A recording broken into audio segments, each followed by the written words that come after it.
இன்று நாம் 20 திருக்குறளுக்கான 2 அதிகாரங்களை பார்க்க இருக்கின்றோம். அவற்றை பற்றி நாம் சிறிது பார்ப்போம்.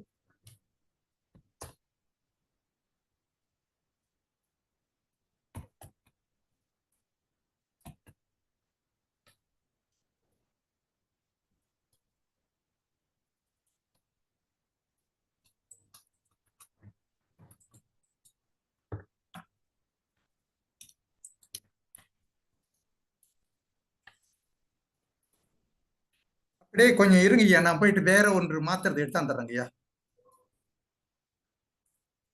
இல்ல வேற இன்னொரு கருவி எடுத்துட்டு வந்துடுறேன் அங்க போயிட்டு வீட்டுல. கொஞ்ச நேரம் இருக்கு.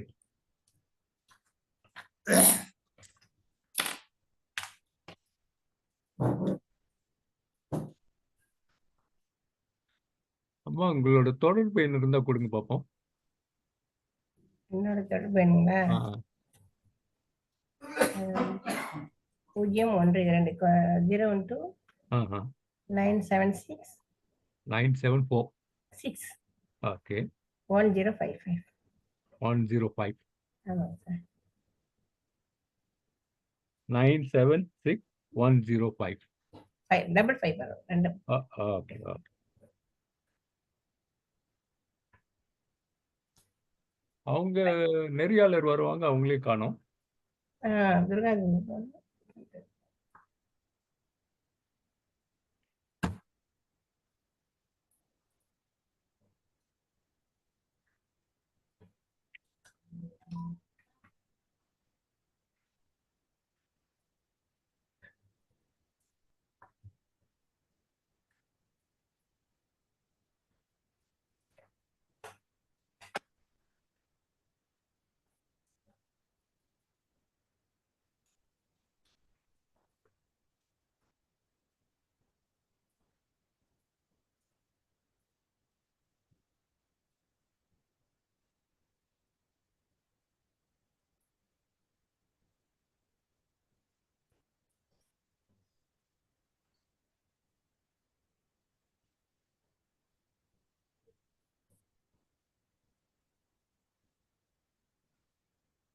நான் நிறைய பேருக்கு லிங்க் அனுப்பியிருந்தேன் இன்றைக்குன்னு.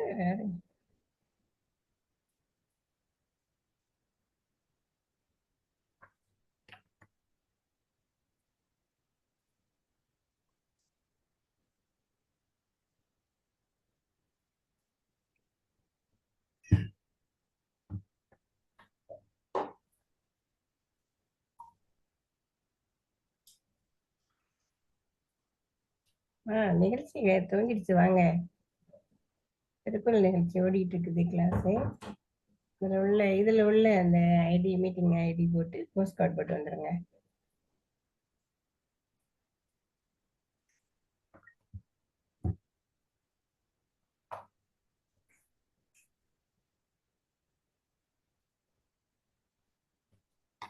மைக் ஆஃப் பண்ணிடுங்க சார்.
சிறிது நேரம் இருங்கி அந்த அவங்க அல்லாஹ் ஓதுறாங்க நினைக்கிட்டோம்.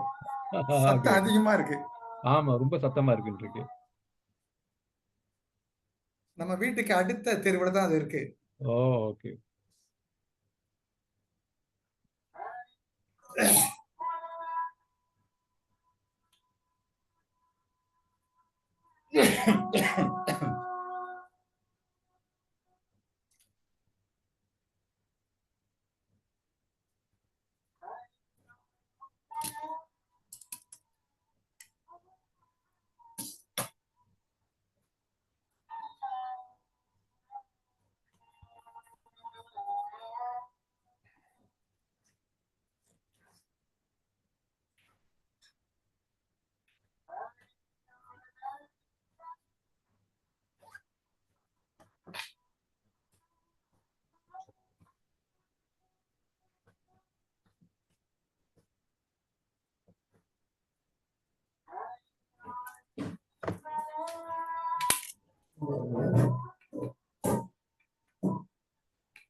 நம்ம ஆரம்பிப்போம் ஐயா. வணக்கங்க ஐயா. வணக்கம்மா. வணக்கம். சரி, வணக்கம் ஐயா. இன்றைக்கு பொழுது கண்டு இரங்கல் என்ற இன்றைய முதல் அதிகாரத்தை கொஞ்சம் பார்ப்போம். இந்த பொழுது கண்டு இரங்கல் என்று சொல்லுவது எந்த பொழுது என்று சொன்னால் மாலை பொழுது. இலக்கியங்களை பொறுத்தவரையிலும் மாலை என்று சொல்லுவது இரவு வருகையை காட்டுகின்ற நேரமாக இருக்கும். நாம் இங்கே 5, 6 எல்லாம் மாலைன்னு சொல்றோம், அது போல அங்க சொல்ல மாட்டார்கள். இலக்கியங்களில இரவு வேளை வருகின்ற நேரம், அந்த மாலை பொழுது இருட்டுகிறதே, அந்த நேரத்தை தான் இரவு மாலை என்று சொல்லுவார்கள். இப்ப மாலை பொழுதில் இரவு வருகிறது, அது தலைவனின் பிரிவு துன்பத்தை வளர்க்கிறது, அது இறங்கத்தக்கதாக இருக்கிறது. இந்த அதிகாரத்துல நேரம் மாலை நேரம் வந்தவுடன் தலைவனுடைய நினைவு அந்த தலைவியை வருத்துகிறது என்பதுதான் இந்த படிக்க போகின்ற அதிகாரத்தின் பொருள். அதான் பொழுது கண்டு இரங்கல். அந்த மாலையை கண்டு மனம் இறங்குதல். மனம் இறங்குதல் என்று சொல்லுவது மனதிலே துன்பம் கொள்ளுதல் என்ற பொருளை தரும்.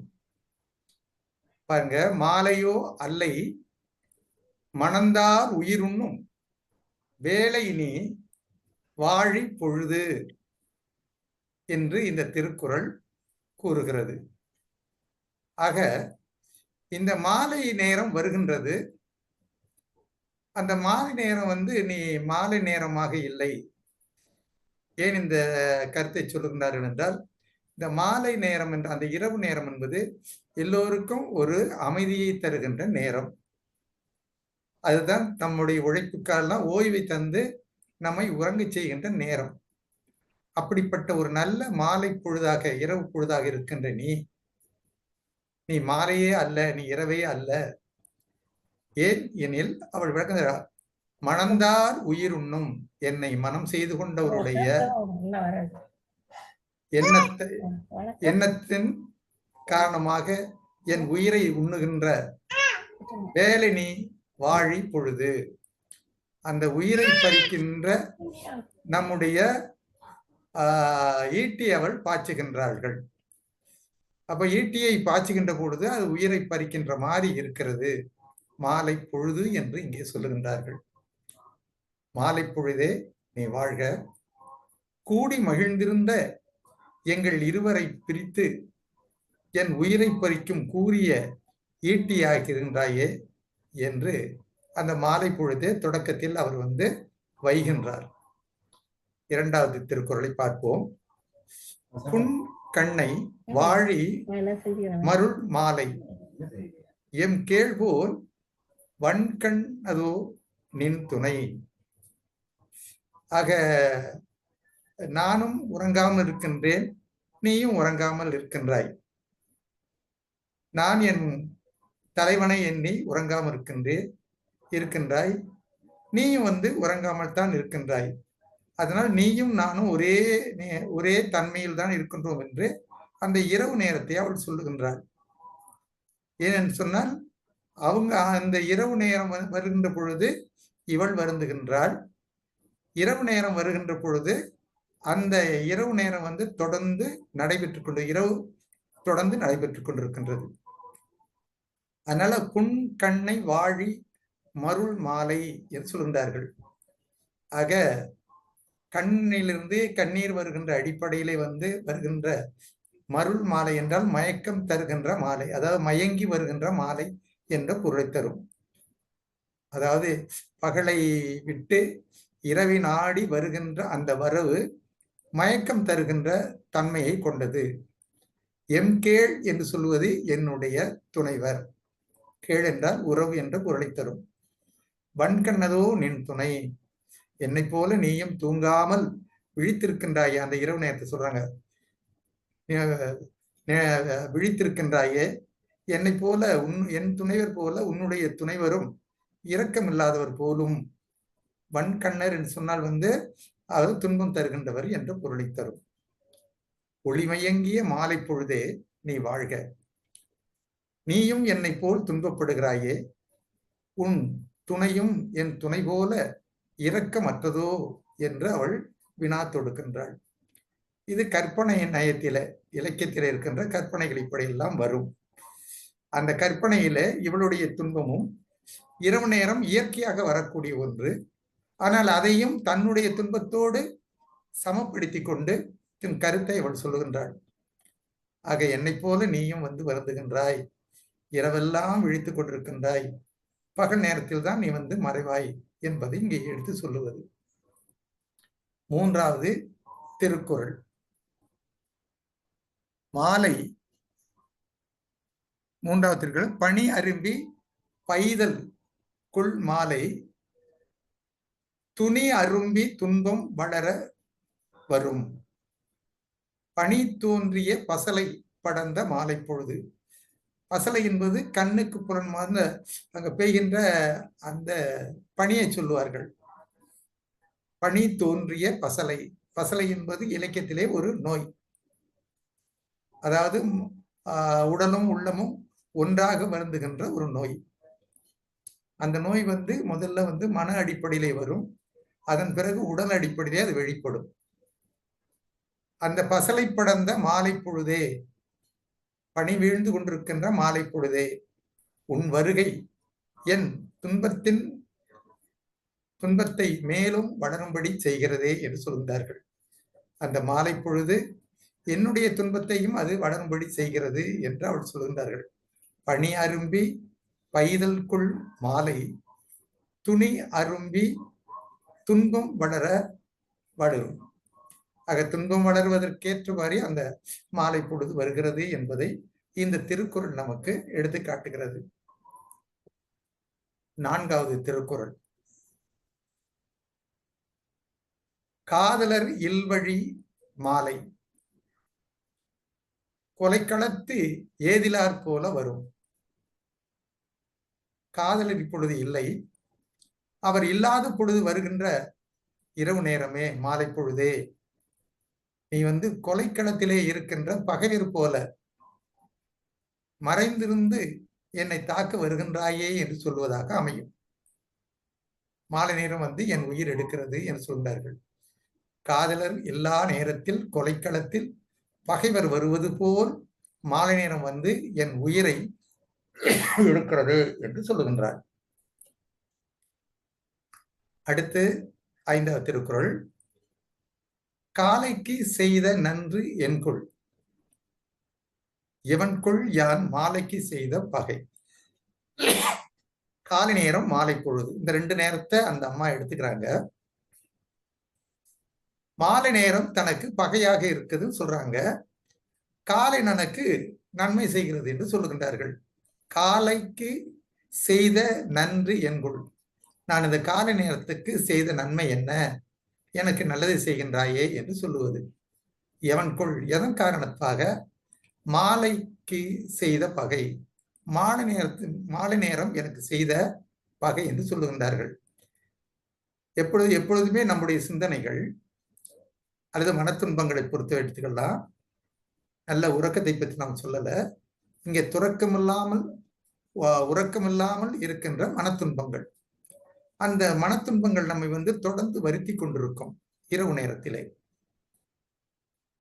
ஆனால் எவ்வளவுதான் துன்பப்பட்டால் கூட காலை நேரம் வந்தவுடனே அவர்களுக்கு அந்த துன்பம் நீங்கும். அதற்கு என்ன காரணம்? அந்த காலை நேரத்தில் பெண்களுக்கு கடமை மிகுதி. அந்த கடமையிலே தன்னுடைய கருத்தை பதிக்கின்ற பொழுது அவள் துன்பம் இயல்பாகவே நீங்கும். ஆக எப்பொழுதுமே கடமையில் கருத்தை பதிக்கின்றவர்களுக்கு துன்பம் குறைவு. கடமையை மறந்துவிட்டு இந்த தன்னுடைய தன்னலத்தை கொண்டு குடும்ப சூழ்நிலைகள் அல்லது தன்னை கெடுத்தார்கள், போனார்கள், வந்தார்கள் இந்த தவறான எண்ணங்களை கொண்டு வாழ்கின்றவர்களுக்கு இந்த துன்பம் மிகுதியாக அதிகரித்து கொண்டே இருக்கும். இது நல்ல ஒரு சிந்தனையை சொல்கிறார். காலை செய்த நன்று என்றால் காலை பொழுது நன்மை செய்கிறது, மாலை பொழுது பகை செய்கிறது. ஓய்வு இருக்கின்ற பொழுதுதான் நமக்கு பலவிதமான நினைவுகள் நம் உள்ளத்தை வருத்த ஆரம்பிக்கும். காலை நேரம் வந்தவுடனே கடமையில் நம் கருத்துக்கள் பதித்து நாம் கடமைகளை ஆற்றுவோம். இது எல்லாருக்குமே இது பொருந்தும், தெரிந்திருக்கும். காலை வந்தவுடனே என்னதான் துன்பங்கள் இருந்தாலும் அந்த துன்பத்தோடு நம்ம அந்த காலை கடமை செய்ய செய்ய நாம் கொண்டிருந்த துன்பம் விலக ஆரம்பித்து விடும். இது ஒரு மன இயல் கருத்து, சைக்காலஜின்னு சொல்ற மன இயல் கருத்து. சரி, 6வது திருக்குறளை பார்ப்போம். மாலை நோய் செய்தல் மணந்தார், அகலாத காலை அறிந்திலேன். இந்த மாலை பொழுது துன்பமானது என்பதை காதலர் என்னை பிரியாமல் சேர்ந்திருக்கும் காலத்தால் நான் அறிந்திருக்கவில்லை. அவரோடு இருக்கின்ற பொழுது இந்த மாலை பொழுதுக்கு எனக்கு துன்பம் செய்யவில்லை என்று அவரை பிரிந்தேனோ, அந்த பிரிவின் போதே எனக்கு இந்த மாலை பொழுது துன்பத்தை தந்து விட்டது என்று அந்த தலை சொல்கிறார். மாலை நோய் செய்தல் மணந்தார். இந்த மணந்தார் என்பது தன்னுடைய கணவர் அந்த மாலை நோயை அவருக்கு செய்கின்றார்கள். மாலை பொழுதுனால் இரவு நேரம் வருகின்ற பொழுது அந்த துன்பத்தை அவர் தருகின்றார்கள். அகலாத காலை, நம்மை விட்டு நீங்காத காலை அறிந்ததில்லேன். இந்த காலை பொழுதிலே அந்த துன்பம் நான் தெரிந்து கொள்ளவில்லை. இந்த முதல் திருக்குறளுக்கு இது சார்பாக அமைந்திருக்கின்ற மற்றொரு திருக்குறள். அடுத்து 7வது திருக்குறள். பொழுது கண்டு இரங்கல். காலை அரும்பி பகலெல்லாம் போதாகி மாலை மலரும் இந்நோய். காலையிலே அரும்புகின்றது, பகலெல்லாம் அது வளர்கின்றது. கால நேரத்திலையும் அந்த துன்பம் வருகிறது என்பதையும் ஒப்புக்கொள்ளுகின்றாள். கால நேரத்திலும் துன்பம் இருக்கிறதா, ஆனால் அது அரும்பாக இருக்கிறது, அப்பதான் அது அரும்பு விட்டு இருக்குது. பகலெல்லாம் போதாகி பகலெல்லாம் வந்து அது வந்து மலர்ந்திருக்கின்ற சூழ்நிலைதான் போதுன்னு சொல்லுவார்கள். இதழ் விரித்து மலர்கின்ற அந்த மலர்களை போது என்று சொல்வார்கள். போதாகி மாலை மலரும் நோய், இரவு நேரத்திலே நோய் வந்து மலர்ந்து மனவீசிக்கொண்டு எனக்கு துன்பத்தை தந்து கொண்டிருக்கிறது என்று சொல்லுகின்றார்கள். காலையிலேயே அரும்புகின்றது, பகல் பொழுதிலே வளர்கின்றது, இரவு பொழுதிலே வந்து அது எனக்கு துன்பத்தை தருகிறது என்று சொல்லுவது இந்த 7வது திருக்குறள். 8வது திருக்குறளை பார்ப்போம். அழல் போலும் மாலைக்கு தூதாகி ஆயன் குழல் போலும் கொல்லும் படை. அழல் போலும் மாலைக்கு தூதாகி, அழல் என்றால் அனல் போல வந்து மாலை நேரத்துக்கு தூதாக இருக்கிறது. அது இரவு நேரத்துல வந்து இந்த நேரங்கள் வந்து வருகின்ற பொழுது அழல் என்றால் இது ரொம்ப நெருப்பை வள்ளி கொட்டுவது போல இந்த மாலை நேரம் அமைகின்றது. அதுக்கு தூதாக வந்துகிறது. ஆயன் குரல் போலும் கொல்லும் படை. அந்த மாலை பொழுது எப்பொழுது? ஆயன் என்று சொன்னால் ஆடு மாடுகளை மேய்க்கின்ற அந்த மேய்ப்பாளன், அவர்களை ஆயர்கள் என்று சொல்லுவார்கள். அந்த மேய்ப்பாளர்கள் எப்பொழுது சொன்னால் மேய்ப்பாளர்கள் குழல் ஊதி எப்போதும் குழல் ஊதுவார்கள். அதில் அந்த ஆடு மாடு மேய்க்கின்றவர்கள் இந்த குழல் ஊதுகின்ற பொழுது அந்த நேரங்கள் இந்த மாடுகளை ஒன்று தட்டுவதற்கு அவர்களுக்கென்று ஒரு விதமாக ஊதுவார்கள். அப்படி ஊதுகின்ற பொழுது அது வீட்டுக்கு போகின்ற நேரம் ஆகிவிட்டது என்று அந்த மாடுகளும் உணர்ந்து கொள்ளும், ஆடுகளும் உணர்ந்து கொள்ளும், அவையும் புறப்பட ஆரம்பிக்கும். அதான் ஆயன் குழல் போலும், ஆயன் ஊதுகின்ற குழலை போல, ஊதுகுழல் போல கொல்லும் படை. அது அவன் ஊதுவது வந்து அவன் தன்னுடைய ஆடு மாடெல்லாம் வச்சுட்டு வீட்டுக்கு போறதுக்கு அவன் முயற்சிக்கின்றான். ஆனால் அது எனக்கு கொலை செய்கின்ற ஒரு படையாக இருக்கிறது அந்த ஊதுகின்ற அந்த குழல் ஓசை என்று சொல்லுகின்றார்கள். அழல் போல இருக்கின்ற அந்த நெருப்பு போல இருக்கின்ற துன்பத்தை அது எனக்கு தருகிறது. அந்த குழல் வந்து ரொம்ப மென்மையானது, மிக மிக இனிமையானது. இசைக்கருவிகள்ல மிக இனிமையான ஒரு கருவின்னு சொன்னால் பல கருவிகள் இருக்கின்றன. அதுல இந்த குழல் கருவின்னு சொல்லலாம். அதிலும் தொடக்க காலத்திலே உருவானதுதான் இந்த கருவி. இசைக்கருவிகளுக்கு முன்னோடியாக இருப்பது 2 கருவிகள். ஒன்று முதல் கொண்டு வந்து குழல், இன்னொன்று வந்து இந்த பறை. பறை என்பது வந்து பொதுவாக வந்து ஆடுகள் மாடுகள் போல பல பல உயிரினங்களை எல்லாம் அவர்கள் கொன்று அதோட தோள்களை எடுத்து வீசுவார்கள். அது வந்து கிடையில மாட்டிக்கொண்டிருக்கலாம். எப்படியோ அது வந்து காய்ந்து விடும். காய்ந்து விட்ட பிறகு காற்றடிக்கின்ற பொழுது அந்த காய்ந்த அந்த தோளில் படுகின்ற அந்த அடிகள் பறையாக முழங்கும். அதன் பிறகுதான் பறை என்ற கருவிகளை கண்டுபிடிக்கின்றார்கள். ஓ, இந்த ஓசை இப்படி ஒரு நல்லா இருக்கு, நாமும் அதை வந்து ஒழுங்குபட செய்து அதை நாம் பயன்படுத்துவோம் என்று பறை ஒழி என்பது வந்தது. இது வரலாற்று குறிப்பு.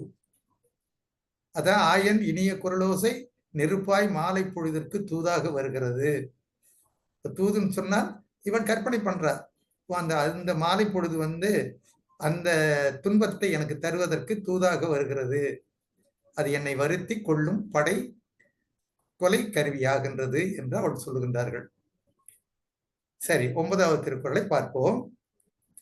பதி மருண்டு பைதல் உழக்கும் மதிமருண்டு மாலை படர்தரும் பொழுது நிலவு மயங்கிட மாலை பொழுது வந்து படர இந்த ஊரும் மயங்கி என்னை போல துன்பத்தில் வருந்துகின்றது. நிலவு மயங்கி வருகின்றது, மாலை பொழுது வந்து படர்கிறது எங்கும். இந்த ஊராரும் மயங்கி என்னை போல துன்பத்தில் வருந்துகின்றது. ஊரார் என்பது எதை குறிக்கும்? பொதுவாக அந்த ஊரிலே வந்து தூக்கம் இல்லாமல் வருந்துகின்ற நோயாளிகளாக இருக்கலாம், காதலர்களாக இருக்கலாம், அல்லது குடும்பத்திலே வருகின்ற சில துன்பங்களை போக்குவதற்கு வழியில்லாத வறியவர்களாக இருக்கலாம். இவரெல்லாம் இரவில் கூட சில சமயத்தில் தூக்கமின்றி வருந்துவார்கள். அதான் மாலை படர்தரும் பொழுது. பதி என்றால் இடத்தை குறிப்பது. இப்ப நமக்கு வந்து பதி என்பது வந்து ஒரு தெய்வத்தலம் ஒன்று இருக்கிறது அல்லவா? ஆக அந்த பதிகள் திருப்பதி என்று சொல்வது போல, பதி என்று சொன்னால் வந்து அந்த சொல் வந்து இடத்தை குறிக்கும். திருப்பதி என்ற ஒரு இடத்தை தான் பதி என்று சொல்வார்கள். அது போல வந்து இந்த மாலை மருண்டு வந்து மாலை பொழுது தருகின்ற பொழுது, இந்த மாலை வந்து அந்த துன்பத்தை தருகின்ற பொழுது இவளும் பல துன்பங்களை ஏற்றுக்கொள்கின்றாள். அப்போ 3வது 10வது திருக்குறள், பொருள் மாலையாளரை உள்ளி மருள் மாலையும் மாயும் என் மாயா உயிர். பொருள் மாலையாளரை, பொருள் என்று சொல்வது பொருளை தேட வேண்டும் என்ற உணர்வு கொண்டு வெளியிலே அவளுடைய கணவனும் வெளியூர் தான் சென்றிருக்கின்றான். அதான் சொல்றாரு, பொருள் மாலை யாழரை, அந்த பொருளை திரட்ட வேண்டும் என்று நேரத்தை பயன்படுத்தி போகின்ற என்னை போன்ற பெண்களோட துணைவர்கள் அதை எண்ணி மருள் மாலை, மயக்கம் தருகின்ற மாலை மாயும், அதுவும் வந்து மயங்கித்தான் வருகிறது. என் மாயா உயிர், அதனால் என்னுடைய உயிரும் மாய்வதாக அமைகின்றது. மாயா உயிர் என்பது மாய்கின்ற இறக்கின்ற தன்மையை என்னுடைய உயிரும் பெறுகிறது என்று சொல்லுகின்றார் இந்த திருக்குறளிலே. இப்பொழுது நாம் வந்து 10 திருக்குறளை முடித்து விட்டோம். அதுல இன்றைய அடிப்படையில் பொறுத்த வரைக்கும் உங்களுக்கு எந்த திருக்குறள் வந்து விளங்கலையோ அதை மட்டும் கேட்டுங்க. முழுமையாக விளக்குற வாய்ப்புகள் நமக்கு கிடைக்காது என்று நான் நினைக்கின்றேன். ஏனென்றால் அந்த அளவுக்கு நமக்கு நேரங்கள் இருப்பதற்கு வழி இல்லை.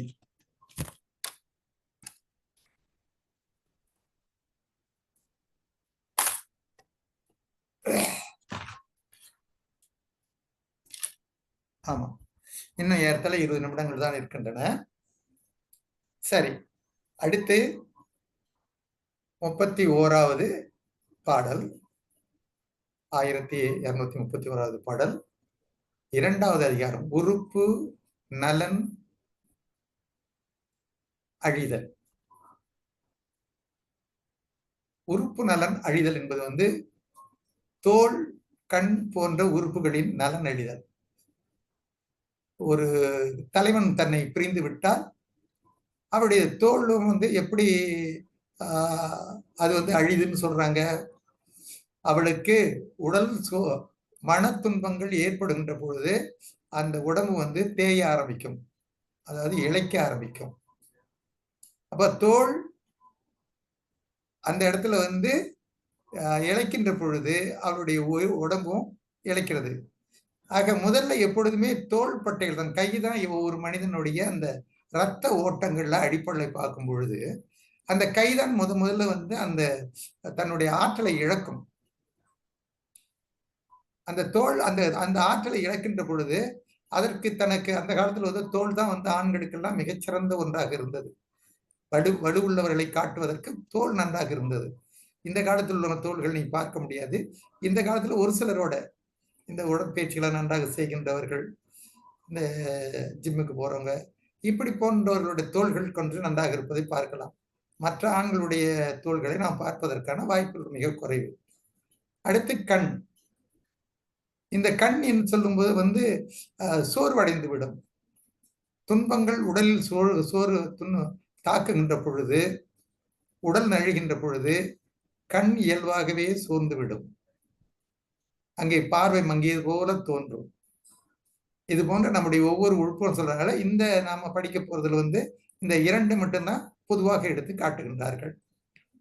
தோல், கண் போன்ற உறுப்புகளின் நலன் அழிதல், நன்மை குறைந்தல், அந்த நமக்கு அந்த வளங்கள் எல்லாம் குறைஞ்சிடும், அது துன்புறுகின்றது. அதன் அடிப்படையில் ஏற்படுற துன்பத்தை தலைவி இந்த அதிகாரத்தில் எடுத்து காட்டுகின்றார்கள். இது கற்பியலில் இருக்கின்ற அதிகாரங்கள். சிறுமை நமக்குழிய சேட்சென்றார் உள்ளே நறுமலர் நாணின கண். இப்ப இது கண்ணுடைய துன்பத்தை காட்டுவது. சிறுமை நமக்கொழிய சேட்சென்றார், சிறுமை என்றால் துன்பம் நமக்கு ஏற்பட, சேல் சென்றார் என்று சொன்னால் தூர செல்வதற்காக சேல் சொல்வார்கள். ஆக சேட் சென்றார் உள்ளி அவரை எண்ணி நறுமலர் நாணின கண். இந்த எண்ணி பார்த்து அந்த கண்கள் மலர்களை கண்டு நாணுகின்றன.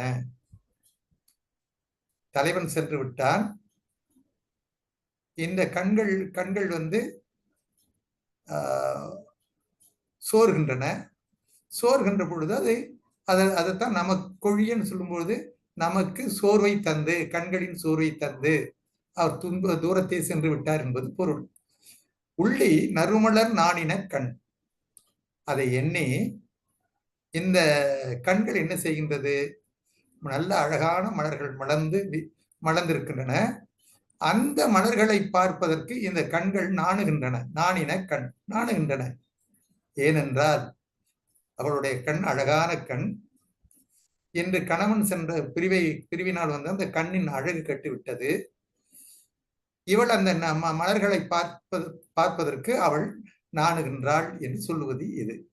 உள்ளி எண்ணி நறுமலர் நாணின கண். அப்போ வந்து சொல்லும்போது நாணின கண் நறுமலரை பார்ப்பதற்கு இந்த கண்கள் நாணம் கொண்டன என்று நாம் பொருள் எடுத்துக் கொள்ள வேண்டும். பிரிந்து தொலைநாடு சென்ற தலைவரை எண்ணி அழுதழுது தம் அழகு இழந்த கண்கள் மலர்களை கண்டு நாணுகின்றன.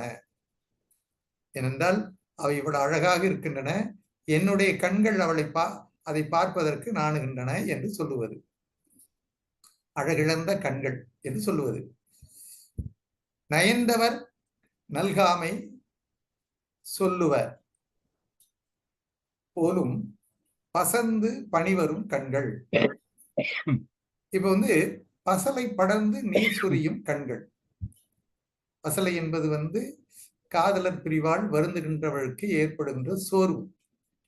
அந்த சோர்வு நோயைத்தான் பசலை என்று சொல்வார்கள். இப்ப நம்ம பசலை என்று சொல்லுகின்ற பொழுது எங்காவது நீர்நிலைகள்ல, இந்த பழைய ஆளுகளுக்கு கொஞ்சம் தெரியும், நீர்நிலைகள் நீங்க பாத்தீங்கன்னா அந்த தண்ணீர் தேங்கி இருக்கிற தண்ணீருக்கு மேலே வந்து ஒரு படர்க்கையாக இருக்கும். அந்த மேலே வந்து கண்ணாடி போல ஒன்று படர்ந்து இருக்கும். அது அந்த பசலைத்தான் பிறகு வந்து சிறு சிறு செடிகளாக வளரும். இது அறிவியல். அந்த சிறு சிறு செடிகள் தான் வந்து பிற்காலத்துல, தொடக்க காலத்துல இருந்து பின்னால வருகின்ற பொழுது நமக்கு வந்து இந்த மரஞ்செடி கொடிகள் எல்லாம் வளர்வதற்கு அடிப்படை காரணமாக இருந்தது அந்த பசலைத்தான். தொடக்கத்துல நிறைய தண்ணீர்கள் ஒன்றுமே இல்லை, தண்ணீர் மட்டும் பல பல பல கோடி ஆண்டுகள் வந்து அது பெய்து பெய்து பெய்து பெய்து தேங்கி நின்று அதன் பிறகு அந்த தேக்கங்கள்ல வந்து அடுக்குகள் படிந்து அந்த அடுக்குகளில் இருப்பது பசலையாகி அதன் பசல்ல இருந்த அந்த பசலை செடிகள் தான் பிற்காலத்திலே பலவிதமான உயிரினங்களை நமக்கு உருவாக்கி தந்தன. உயிரினங்கள் சொன்னால் இந்த தாவர வகையை சார்ந்த உயிரினங்கள். அடுத்து இந்த அடிப்படையில் தான் பிறகு வந்து இருக்கின்ற விலங்குகள் அடிப்படையில் கூட அப்படித்தான் வந்தது. முதல்ல வந்து நமக்கு உலகத்தில் முதல் தோன்றியது தாவரங்கள் தான். அதன் பிறகுதான் வந்தது வந்து நமக்கு வந்து விலங்குகள், மற்ற உயிரினங்கள்லாம் அதன் பிறகுதான். இந்த அடிப்படையில் தான் வந்து நீரிலே முதல்ல வந்து நம்முடைய இந்த மீன்கள் போன்ற உயிரினங்கள்லாம் அமர்ந்தது, வாழ்ந்தது. சரி, அதனால தலைவர் கூடி இருந்தபோது பூரித்த இந்த தோள்கள் இப்போது பண்ணிக்க வேண்டிய இரண்டாவது திருக்குறள் அது. பசலை படர்ந்து நீர் சொரிந்தன கண்கள். காதலர் எனக்கு அன்பு செய்யாமையை பிறர் சொல்வன் போல இருக்கிறது. காதலர் எனக்கு அன்பு செய்யாமையை பிறருக்கு எடுத்து சொல்வது போல இருக்கிறது என்றார்கள்.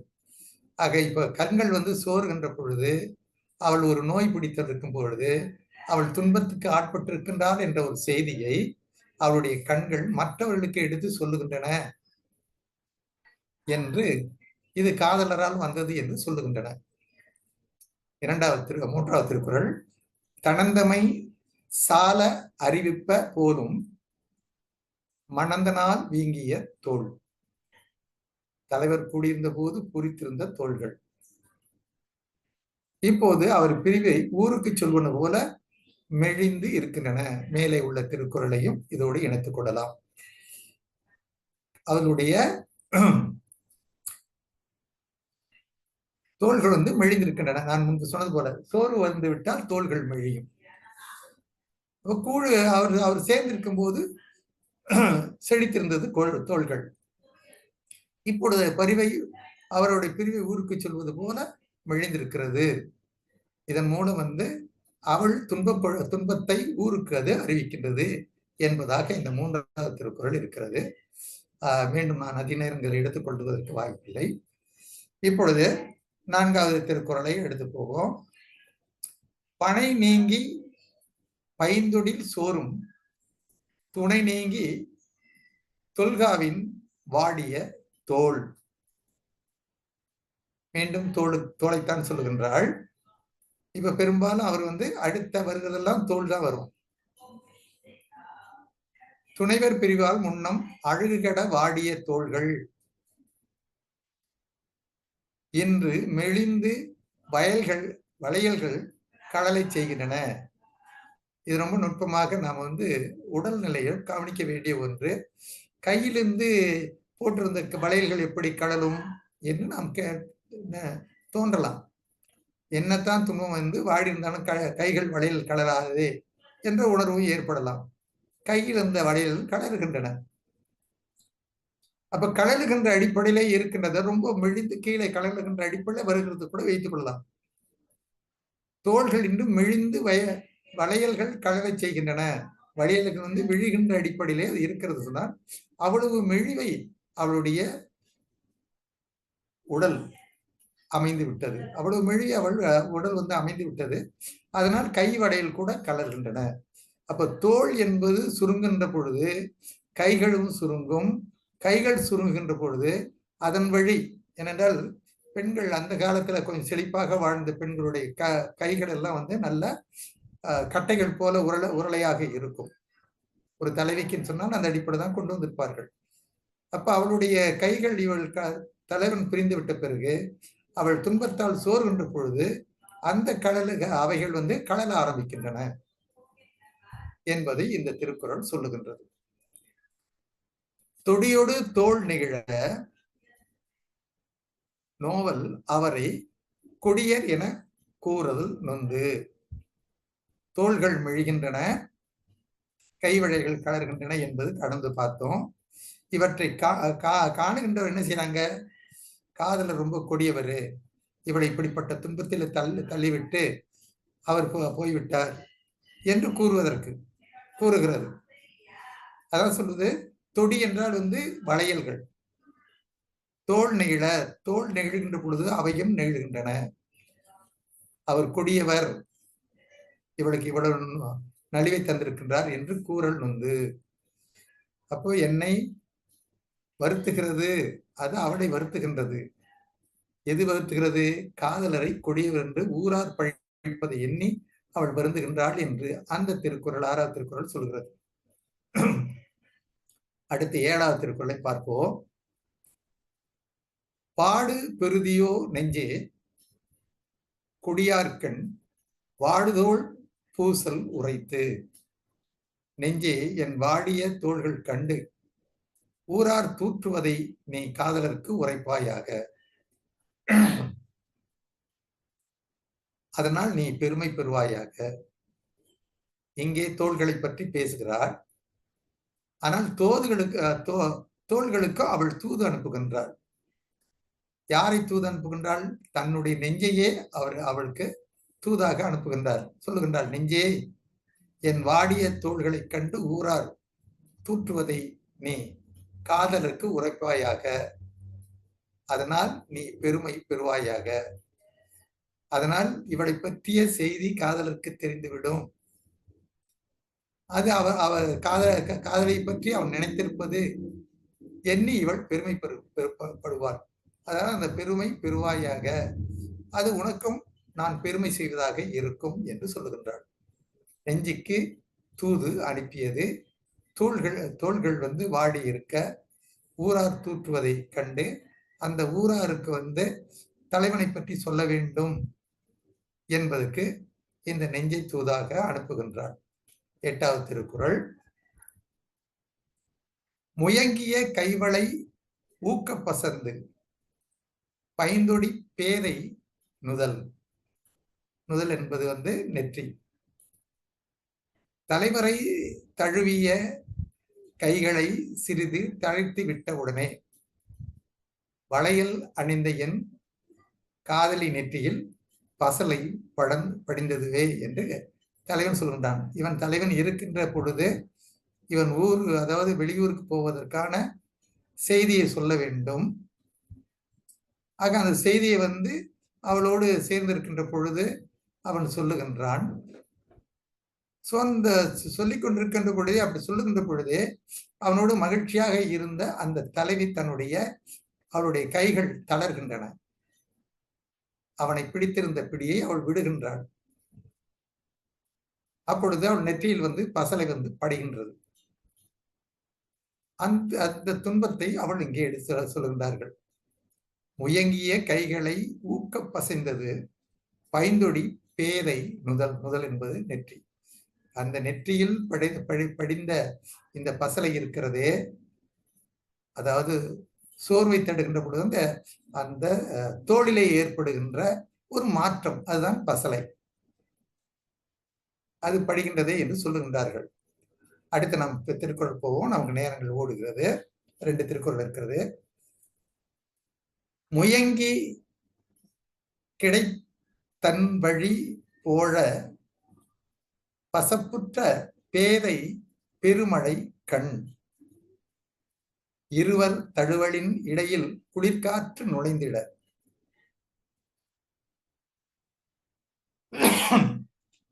தலைவி நெற்றியில் பசலை படர்கின்றது. அந்த பசலை படர்வதால் செய்தியை, அதாவது என்ன அடுத்து நடக்கப் போகிறது என்பதை தெரிந்து கொண்ட தலைவி கண்கள் பெருமழை பெய்கின்றன, பெருமழை பொழிகின்றன. அதைத்தான் இந்த திருக்குறள் சொல்றது. முயங்கிட தன் வழி போல பசியுற்ற பேதை பெருநலை கண்கள் வந்து அழுகின்றன. அவன் தழுவலின் போது செய்தியை சொல்லுகின்றான். அவர்கள் இருவரும் இந்த குளிர்காற்று என்பதுதான் நமக்கு வந்து அவர்கள் இருவரும் நெருக்கமாக இருந்தார்கள் என்பதை காட்டுவது. காற்று புகாத அளவுக்கு இருவரும் நன்றாக அணைத்துக் கொண்டிருக்கின்றார்கள். நுழைந்திட அந்த செய்தி சொன்ன உடனே அந்த கைகள் தளர்கின்ற பொழுது அந்த இடத்துல ஒரு காற்று போகின்ற, ஒரு குளிர்காற்று போவது வாய்ப்பு இருக்கின்றது.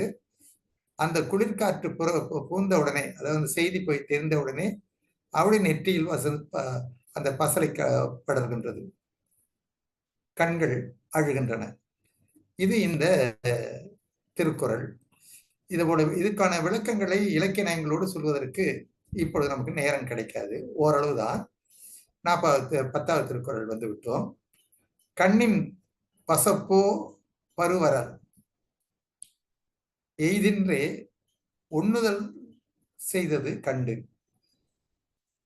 நான் கடந்த முறையை சொல்லியிருந்தேன். பொதுவாக நூதல் என்றால் ஒன்னூதல் என்பது வந்து இங்கே சொல்வது வந்து ஒளி வீசுகின்ற நெற்றி என்ற பொருளை தரும். அதுல வந்து பசலை எப்படி படர்ந்தது? காதலின் ஒளி வீசும் நெற்றி பசல் நிறம் பெற்றதை கண்டு அவன் பிரிந்து செல்ல அந்த சமயத்திலே அவருடைய நெற்றியில் வந்து பசலை படர்கின்றது. அவருடைய கண்களிலும் பசலை நோய் வந்து படர்கின்றது. இது வந்து அறிவியல் சொன்னால் வந்து முதல்ல வந்து நெற்றி என்பது நாம அதிகமா தெரிஞ்சிருக்கல. ஆனா உடல் கூறுகளை படித்தவர்களுக்கு தெரியும். நெற்றி என்பது ஒருத்தருடைய நெற்றி என்பதுதான் வந்து ஒரு நோய்களை வந்து பிறருக்கு அறிவிக்கின்ற மிக முக்கியமான ஒரு கருவி. அந்த நெற்றி வந்து படர்கின்ற அந்த நெற்றியில் வந்து அவர்களுக்கு நோய் வருகின்ற அறிகுறிகள் தெரிகின்ற பொழுது அதற்கு அதுதான் முதல்ல வரும்.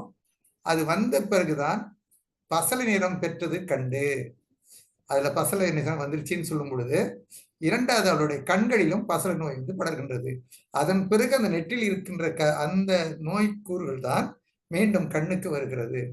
இது அறிவியல் கருத்துக்களை கொண்டிருப்பது. இதை நான் வந்து இப்போ சொல்லிக் கொண்டிருப்பதற்கு நமக்கு நேரங்கள் சரியாக பொருந்தி அமையாது. அதனால் இதோடு நான் அதை ஒரு முற்றுப்புள்ளிக்கு கொண்டு வந்திருந்தேன். இப்பொழுது நீங்கள் ஏதாவது பேசுவதென்றால் பேசிக்கொள்ளலாம்.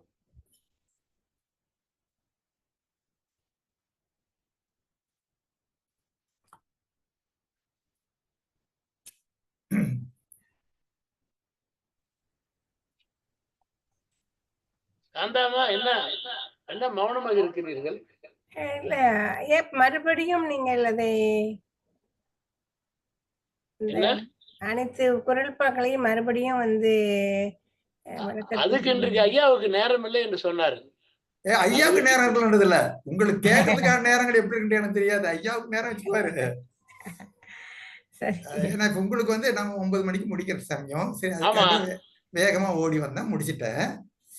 அதன் பிறகு இப்ப நீ கேட்கறதுன்னா எல்லாத்துக்கும் நீங்க கேட்டீங்கன்னு சொன்னா நேரங்கள் ஓடும். ரொம்ப நன்றி.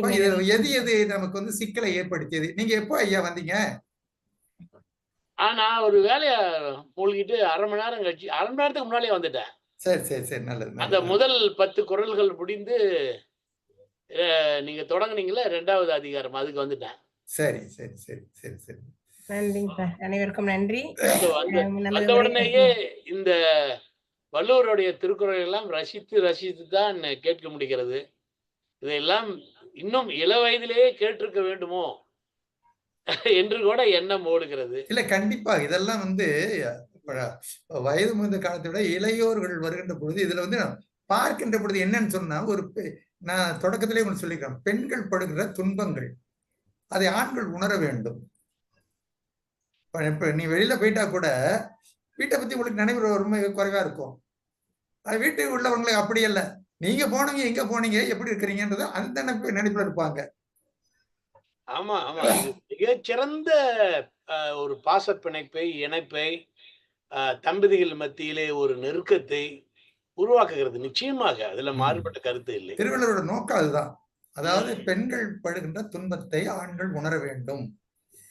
எல்லா துறையிலும் எல்லா வந்து உடல் கூறு மட்டும் சொல்லல, மற்ற எண்ணங்கள், அவருடைய துன்பங்கள் என்ன, ஒரு பசல நோய் படிக்கிறது, ஒரு நோய் வருதுன்னா இது வெறுமனே சொன்னதல்ல.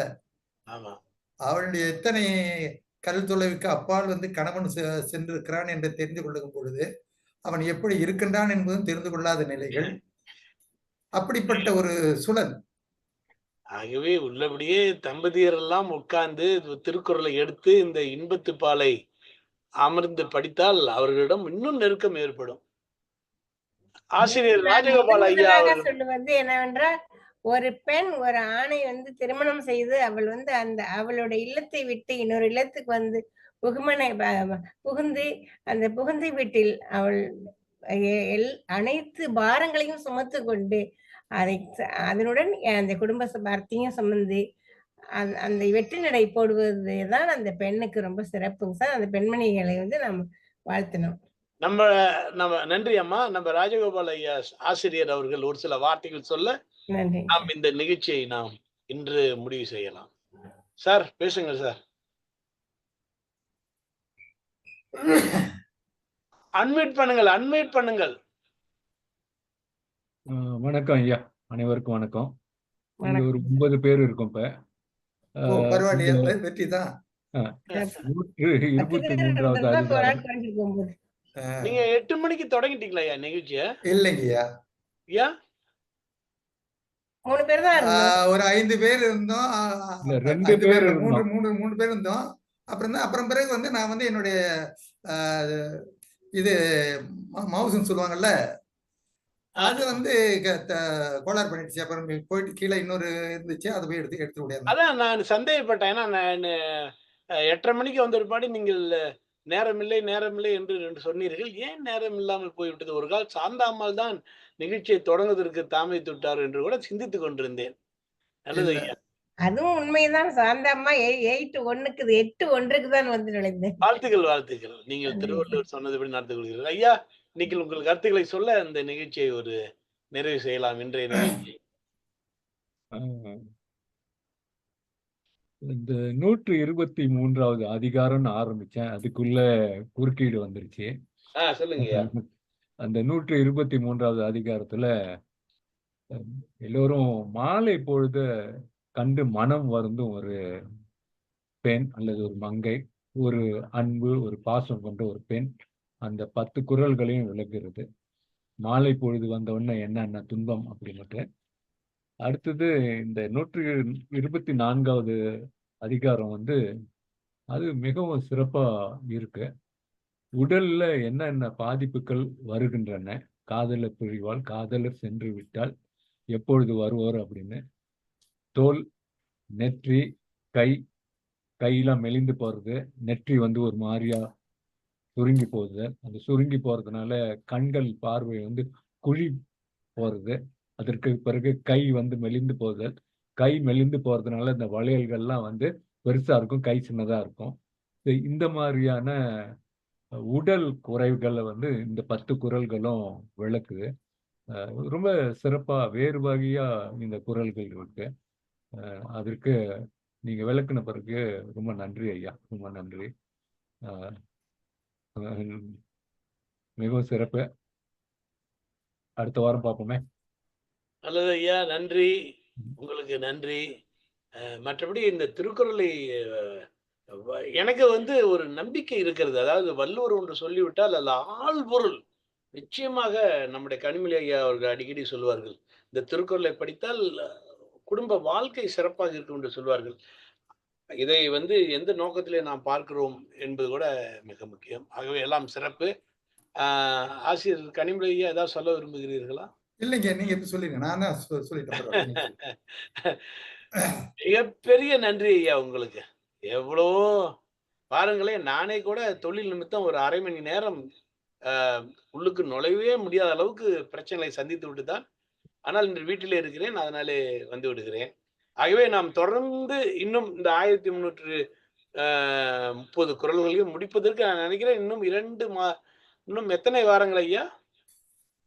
இன்றும் நமக்கு வந்து 100 திருக்குறள் இருக்கு ஐயா. 110 குறள் இருக்குங்க சார். என்னோட 1240 முடிஞ்சு.